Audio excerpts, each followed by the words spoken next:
I ain't here for the money, I ain't here for the fame. Though it might be nice to own a jet. Hello guys, and welcome back to my channel. Another little video on the ZX, and today in this video we will be removing the exhaust. In preparation for this, I have got the car sitting on 4-axle stands, yeah, I'm pretty much going to take you for a walk around of how to remove it and what's entailed. Obviously there's no engine in this, so it will make it relatively easier. So we'll get started now on the how-to on this one. Just a quick little update though, as I'm currently sitting in the car to avoid as much wind noise as possible. In the last video you will see that I removed the sound deadening. In the video prior to that you'll see that I removed the steering column. I have put the steering column back on, but I've only bolted it through with the 4 bolts because I'm going to put the steering wheel back on, which is sitting here. That's going to go back on later today with the 1 bolt, with the 1 nut in the middle. And it's purely and simply only gone on as a temporary measure so the car can be manoeuvred with the aid of being pushed and steered into its direction. So I have been talking to my friend in regards to the rust. He has offered to take on the job, but obviously I've still got to take pictures down to him and then get the car down to him, so hence why steering wheel's going back on, because it's going to be needed to be manoeuvred about. But right, I'll take you outside the car now, show you what's what and what we're going to do. So as you can see guys, we're in the engine bay. Like if you've been following this project, you'll notice that you'll know why the engine's out and everything, so I'm not going to go into that. If you want to see why that is, we'll watch some of my other videos. Basically we've got what can only be described as a bed bolt here on this side when it should be a normal relatively bolted nut. Now the other side, on the other side, it does look like it's got the correct nut and bolt, but what I've decided is I'm going to use new nuts and bolts, and I'm literally just going to go into this gap with the angle grinder and cut the straight through on both sides. Now this would normally be bolted down the back of the engine bay, and as you can clearly see there's 3 there, 3 there. It would have threaded studs in the back of the engine, which sometimes they undo when you undo the nut on this side because the nut gets a bit stuck, and sometimes the nut comes off. I've had most of my studs come out of the block of the engine itself, except for one, and there was only one nut that was actually quite stubborn. 13mm nuts on the back of there, practically impossible to see, so that's why I didn't record me doing that in the previous video, and next to impossible to show you on camera. But they're 13mm nuts. This particular one I had to whack a 12mm socket onto it just to get it undone, but that's how that comes off the engine. There is a metal gasket on each side as well, and they will be getting replaced with new. But like I said, for now guys, I'm going to literally run the angle grinder through that gap on both sides, cut them bolts off, literally just keep the springs and the caps safe, and get a new set of bolts when it comes to putting it back together. And then what we'll do is I'll do that now, and then we'll take you under the car and we'll show you how to do the rest of it. So where that was a couple of minutes for me, it was pretty much instantaneously for you because I've cut you back in here. Thank you Mr. Angle Grinder, we cut that off. In the process of doing that though, this bed bolt one, I was hoping to have a closer look at it, but it's decided to go ping and fly off to somewhere where I don't know, along with the spring that was attached to that one. So I've managed to salvage 1 spring so far and got that cut in half with that bolt as well, but I'm sure the other spring will turn up in the next couple of days. If not, I've got a couple in the shed anyway, so I'm not overduly worried about actually finding that. It just would have been nice to see what was on the end of this, because there's clearly some sort of bed bolt set up. But anyway, so we've got that off, and we've got the manifold down there. Let's take you under the car and see what other stuff we need to be doing. So guys, I have removed the wheel to make it easier for me to get the camera in here to show you, because I've got the stand there and everything. Joys of working on a driveway are limited space. As you can see, this is the back box, goes out behind the bumper there. We're going to remove this bit first. We've gone straight from the front to the back, and I know that's thingy, but these bolts here are holding on this clamp. Let me just see if that'll focus a bit better for you. On this clamp here, there's one there, there's one tucked up just in there, which I'll see if I can show you guys. So yeah, there's one there, and one there. So we're going to have to get the ratchet on small extension and a deep 13. Might not need the small extension, but I am just thinking of making sure my knuckles are completely clear of, that'd be tightening, whoops, if I set the ratchet the right way. Right, so what I'm going to do is I'm going to get these off, like so. They're a bit tight, but I'm going to get them off and I'll bring you back in a moment. So guys, as you can see, these are all really loose. The aim with these is to undo them relatively evenly, a bit on each side, so it undoes the clamp evenly. I don't need to take these nuts off completely, because all I need to do is wiggle that about, and then I can drop that down like so, and there's the centre part of the exhaust pretty much all off. And if I twist that and pull that out, that will just drop down, so the centre part of the exhaust is out. There was no other fixings on it. It was literally held at the front and held at the back, that was it. So that's why I brought you straight from the front to the back. So if I drag this out, I'll let you have a closer look in a moment. But first of all, before we go any further, I am just going to lift that clamp off of there, because we don't need that on there anymore. And in here is a rubber bung. Knock that off of there, like so, and drop that down. And then you'll see there's two rubber bungs at the front. And then if I just move a little bit closer, because I can't quite reach that yet, even though I've got long arms and I'm quite tall, I still can't quite reach that. So I'll just move further up and then we'll show you that in a moment. Right, so I'm closer to it now, guys. I'm just going to tuck my hand around the back here so I can just push that rubber bung off that end. He says, just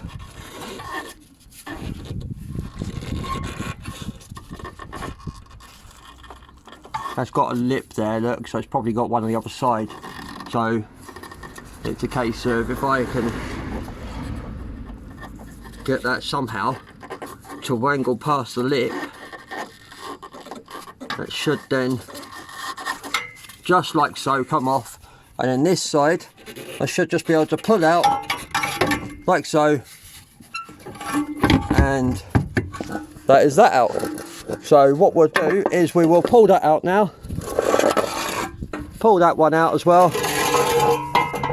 and I'll show you guys the exhaust. So out from underneath the car, like I said to my friend who was asking if I'm removing the exhaust wasn't that old, as in it was fitted relatively not long before. It was actually fitted by the previous owner before I bought the car. So that's all been replaced prior to me owning it, and I've had it for 3 years, so that's still good to go back on. I'm not going to be replacing that. The only reason I am taking it off, because in the next video that goes up on YouTube, as a little teaser moment, the next video that goes up on YouTube, I will be removing the fuel tank. So like I said, middle box, normal steel exhaust, nothing special, no stainless steel here. A little bit crusty at the end there, but you've got to think that gets really hot at that end, because that's right on top, right on the back of the manifold. If I flip this over,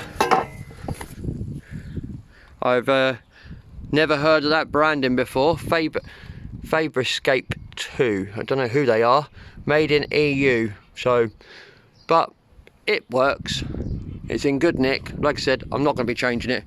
So what we'll do now is I'm just going to chuck that in the back of my van, sorry for safekeeping, and yeah, that's pretty much the exhaust removal for you guys. So guys, as this video is only going to be about 5 minutes long, I've decided to give you a little bit of extra content. Also, heads up, I managed to find this spring. It flew, and it really flew, because here's my driveway, the end of my driveway. It was literally there, hiding there. So it's obviously flown right from where it was down at the bottom of that slab, all the way from the front of the vehicle. And just to prove that I haven't picked up the one I already had, there we go. So anyway, let's get back to what we was doing. I was using my thing here to undo that, and it basically just twists out. It's a little bit on the stiff side, and what that does, that lowers down. Oh, I found the screw as well. Literally just now found the screw as well, and that looks like it's an Allen key hex. I don't know if that will show you. Yeah, look how mangled that is. I was going to struggle to get that out, but that's fine. That's trash anyway, or rubbish. So underneath the car we still have the spare wheel attached with the spare wheel cage, and what that screw was doing there was unwinding that so I can get the tension off of this hook. And what my plan is literally just to lift that up, knock the hook out of the way, and then drop that down so I get my spare wheel out. So that'll be the spare wheel out. And now guys, if I see this cage, right, it's got all the tools in there as well, nice and neatly tucked away in this protective plastic casing. But up here, if I literally wind this back where it's caught on the concrete, and then literally lift that out like so, that's now unhooked from there. I can then unhook it from that side. Sorry about my finger in the way of the camera. I can unhook it from that side just like that.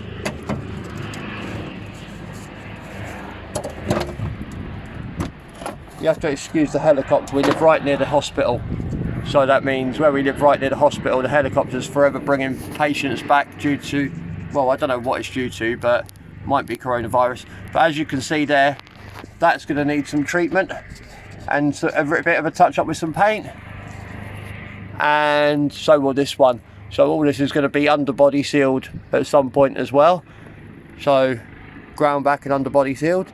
And then also where we're going to put the tow bar will be in, I'm guessing, these two holes.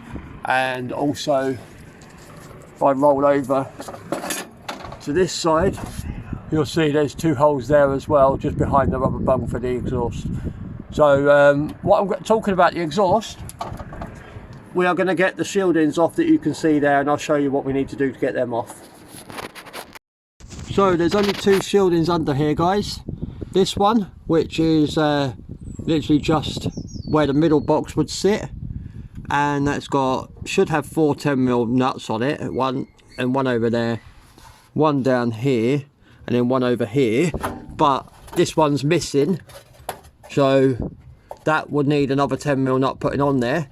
But I'm not going to worry about that just yet, because that if this shielding's if this shielding's loose, it will be an MOT fail. But we won't worry about that just yet, because let's just say I don't think this is going to get an MOT anytime soon.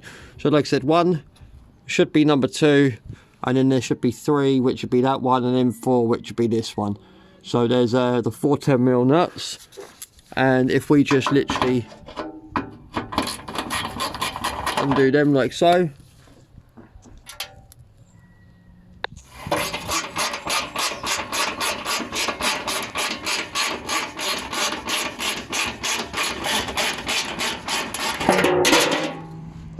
As you will see, that has just dropped down because I did off camera undo the other 2 just to make things a bit quicker. So that's the shielding out. We'll just grab that out. So now onto the rear shielding, which is actually bolted into the fuel tank.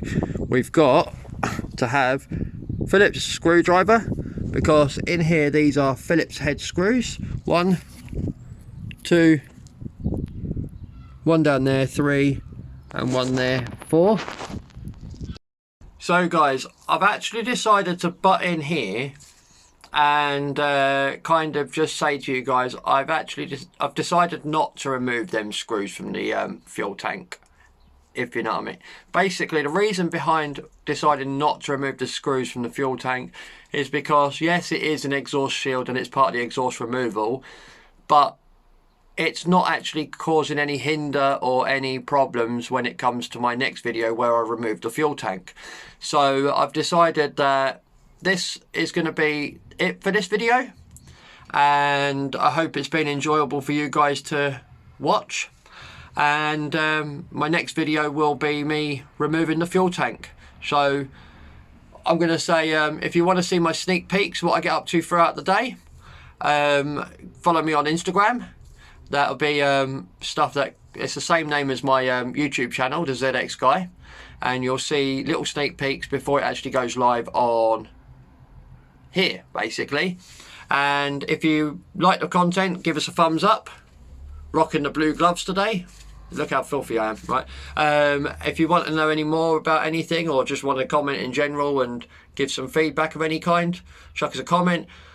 And as I say always, like, subscribe and ring the bell icon so you get all the notifications of all the videos that I upload.